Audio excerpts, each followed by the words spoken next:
I decided to get an academic grant for a year, studied everything that we had learned in our field, tried to make sense of it, put it together, what's out there, bring it together. And lo and behold, what I really saw was this theme consistently of babies showing us that from the very beginning of life, they had perception and capabilities from two very different vantage points.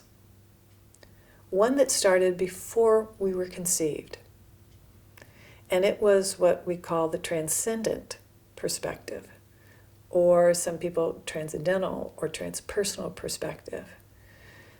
And, all the stories of babies remembering and people remembering before they actually were conceived. And as a consciousness.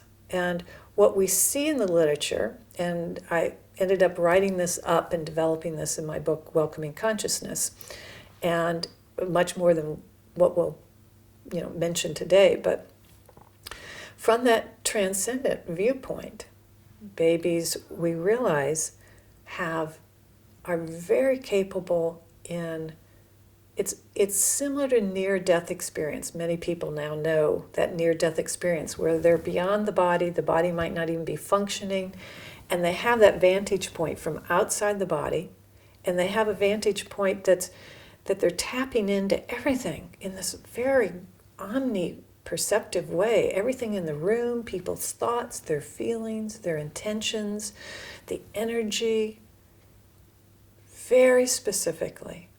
And that's what we see in babies. And that never got into our traditional educational or our traditional understandings of babies because it was outside what we thought was possible. Because all our traditional ways of looking at babies and at the beginning of life was based on that Cartesian model of biology first and brain first, and that our consciousness and our sense of ourself comes out of our little bodies developing and our brains developing so that we could hold that. Well, what we were finding was it's just not true. We were being shown consistently for decades, when we held it as possible and interacted from that possibility, that we have a level of consciousness prior to conception that we can not only perceive these omni-perceptions, but that we have telepathic abilities, mind to mind. And what we know about babies is that babies want to connect with us. It was very hard for babies when we turned away and said, this isn't possible. That's not possible. That was my dream. I just made that up. Because what we know now is it is possible. And they are, hello, I'm here. I'm so excited about coming. Oh, and I'm going to be your child, and you're going to be my dad, and I just can't wait. And they're just like, because now I work almost exclusively with pregnant moms and babies in utero. And I help moms and dads get quiet and learn how to communicate and be telepathic and mind to mind and be, when we're talking about this and the baby kicks of reflecting back, yeah, I felt that we were talking about this and you're in on this too, right? And so what I find is I've built my skill set up to be able to meet them there. And one of the things that tickles me the most, this happened recently with the mom in Germany that I was working with. And I said, let's just both get quiet and tap in, with the baby. And I'm going to say what I'm going to say out loud so you can hear. And I say, hi, I'm Wendy, and it's really nice to meet you. Yeah, and I met your mom. Isn't she a wonderful person, And all of a sudden I feel this joy, this lit up joy. And I feel the baby just like come online with me. And I said, wow, I feel your joy. And then I sense from him, tell my mom how much I love her. tell her I'm so excited. And this is so often when I tap in with babies, it's all the things that they wanted their parents to really trust that they're getting, and that they just didn't know was possible. So like with this baby, I said to the mom, you know, your baby wants me to tell you how excited she is about having this life with you and how much she loves you. And there, boom, the mother kind of wakes up. I said, can you feel that? Can you feel that joy from your baby coming to you? And she said, I can. That's you? That's your feelings? Oh, I love you too. Oh, I can't wait for you to come. And then I'm, like, and I call it the joining. It's like when the possibility becomes reality and they realize there's so much more to explore here. So, coming back to about the transcendent self. So what we find is babies have this higher octave. It's a very holistic way of looking at things. It's totally intuitive. It's like a primary knowing. I just know because I know. And when kids are expressing stuff at any age, like the little boy expressing what happened when he was 5 months, it was 5 months in utero, on a stressful weekend, when nobody knew that he was feeling all that stress that his mom was going through, and he played out a game without us saying anything of 5 different things that happened over the weekend from the vantage point of being in the room and seeing it. And the mother said, I was so stressed that weekend. And he goes, and I said, oh, parents haven't known how stress gets to babies and how babies can feel stress, and then they're going through it alone. I'm so sorry. And the mom said, oh, I didn't know. I'm so sorry. That was stressful for you. Like, thank you very much. You got it. And so it's things like that where the child just has a primary knowing. Yeah, this is what happened. I saw it all. I felt it. I have this unfinished thing. I need to address it. So that's part of that transcendent self. But some of what I think is the most special about that I think what I see is babies in that transcendent state, before conception and all the way through, we never lose it, express that higher octave of love, that higher octave of heart knowing, heart feeling, heart wanting to express heartfelt things. And so when I think about it, that transcendent self is totally heart-based. In those higher octaves of unconditional love, oneness, connectedness, joy, a wishing to share, be mutual. And that's one of the precious things we've learned, that part of us is there all the way from before we came in. And the more we know that and learn ways of being to support them, embody that more, so that becomes who they are, I find that one of the most beautiful and important things on the planet.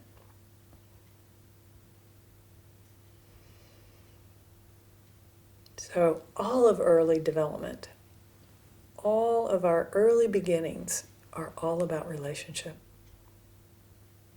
We're learning about being in relationship. We're taking in our parents' relationships, our work relationships, our relationship with the earth, our relationship with the divine. What I've found is babies are functioning in a much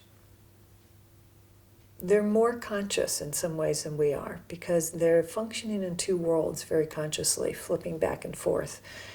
Just this dynamic between spirit side and physical plane side, between their transcendent self and this little human body and human self that's growing. And that self-relationship to me is of primary importance, that we want it to be as coherent and heart-centered experience as possible. Because like we know from heart math, let's say, is when we're in heart coherence, when we're in that really good open heart place, that state of being of love and appreciation and well-being, that our whole system becomes more coherent. And I would say holds more light, has more symmetry, has more wholeness, and has the possibility of bringing in more of that transcendent self embodied. So I love Anita Moorjani's book and her experience that she describes in Dying to Be Me. She describes in her book that she was dying, her body was riddled with cancer, and she had a near-death experience where she was with the divine, totally in the resonance at a very, very high level and had the primary knowing, that intuitive knowing, that gestalt knowing, that transcendent self perspective of, I am unconditionally loved. I don't have to do anything. I'm unconditionally loved who I am. I'm enough. I matter. I am love. I am love. And in that experience, she came back changed and holding much more of herself, that transcendental self embodied, with a very different perspective on life, with a very much more natural, full sense of love, of joy, of pleasure and fun in being human. And she talks about how she feels home is here, inside. That she could be there, she could be here, she could be anywhere, but her home is inside. And so for me, her message is so similar to what I hear from babies, is our home is our heart-centered connectedness, our heart-centered knowing of love, of oneness, of unity, of the divine, heaven, earth, us. And it really is possible to embody that. And for me, it all begins, this whole new human being possibility. Its potential is greatest at the beginning of life, when all's possible, and how we meet babies, and how we support families. I believe in a future. I would love to see where we've really flipped things around, where our society, our communities, our organizations, businesses, families, everybody understands that when a life comes in, that it's a very sacred event, the most sacred. As someone's coming in, that it's their most sacred time of having that potential to become who they can be and having the most open, flourishing heart that they can have. Because it's that flourishing heart that helps us build who we are at all of our other levels. Our creativity, our love, our intimacy, our brain capacity, all of our intellect, really at the higher levels of being, our intellect is totally heart intelligence, heart intuitive intellect, where we're in the flow moment to moment. And so what I'd love to see is that everybody understands this early period is the most important, and we help parents have the most support and the most sense of well-being and safety and joy, whatever that takes, knowing that they're being with their baby in these joyful, heartfelt, positive ways, that their baby is learning that what their world is. Loving, heartfelt, joyful, fun, playful, delightful from the beginning of life. That's the future I hold.